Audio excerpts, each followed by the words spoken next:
فرمایا کہ کیا نبی کریم صلی اللہ علیہ وسلم نے کبھی تعویذ لکھے ہیں جسے ہم تعویذات وغیرہ آج کل لکھ رہے ہیں،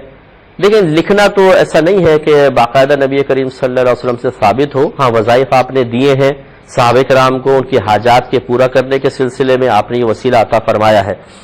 اور تعویذ کو منع نہیں فرمایا ہے۔ جو تعویذ منع کیے ہیں، یاد رکھیں، وہ وہی تعویذات تھے جو کلمات کفر و شرک پر مشتمل تھے۔ جیسے ایک شخص، کچھ لوگ آپ کے پاس بیعت کرنے کے لیے آئے، بیعت اسلام، تو آپ نے ایک شخص کو کہا کہ میں تجھ میں بیعت نہیں کروں گا جب تک کہ تم تعویذ نہ اتار دو۔ تو وہ جو آئے تھے وہ کافر لوگ تھے، اور کافر نے جب کوئی تعویذ پہنا ہوگا تو یقینی سی بات ہے کہ وہ آیات قرآنیہ یا اللہ تعالیٰ کے اسماء پر تو مشتمل نہیں ہوگا۔ وہ عرب لوگ کلمات کفر و شرک لکھ کر وہ گلے میں لٹکایا کرتے تھے۔ اس تعویذ کو نبی کریم صلی اللہ علیہ وسلم نے منع فرمایا، ورنہ خود صحابہ کرام ارشاد فرماتے ہیں، مشکات کی حدیث ہے کہ ہم اپنے بچوں کے گلے میں یہ دعا لکھ کر باندھ دیا کرتے تھے، اعوذ بکلمات اللہ التامات من شر ما خلق، کہ اللہ تعالیٰ جو کچھ تو نے پیدا کیا ہے اس کے شر سے میں ان کلمات کے ساتھ پناہ طلب کرتا ہوں، تیری ان سے پناہ مانگتا ہوں۔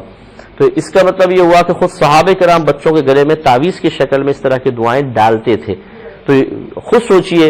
کہ نبی کریم صلی اللہ علیہ وسلم جو کچھ ایک آیات ہیں یا اسماء الہی ہیں، ان کی برکات کی تو خود ترغیب دے رہے ہیں کہ اس کو حاصل کیا جائے، اس کو سرکار کیسے فرما سکتے ہیں کہ یہ شرک ہے؟ شرکیہ وہی تھے کہ جن میں کلمات کفر و شرک موجود تھے۔ اور معاذ اللہ اگر یہ ہوتا کہ صحابہ کرام علیہ رضوان نے تعویذات پہنے تو یقینی سی بات ہے کہ سرکار صلی اللہ علیہ وسلم کے سامنے پہنے تھے، تو ان کو یہ کس نے اجازت دی تھی کہ پہنے، کہ جس کو سرکار اترواتے اور پھر فرماتے یہ کہ شرک ہے؟ کیا صحابہ کرام شرک میں مبتلا ہوئے تھے؟ ایسا نہیں ہے، بلکہ یہ وہی کلمات کفر و شرک والے کچھ لوگ پہن کر آئے تھے جو کہ مسلمان بھی نہیں تھے، انہیں سرکار نے منع فرمایا۔ اور جہاں سرکار نے فرمایا کہ تعویذ شرک ہے، وہاں پہ یہی تعویل کی گئی ہے کہ جو کلمات کفر و شرک پر مشتمل ہوں، ورنہ تعویذ بھی دیگر وظائف کی طرح اور دیگر جیسے ہم بیماریوں کے لیے دوائیں وغیرہ استعمال کرتے ہیں، انہی کی طرح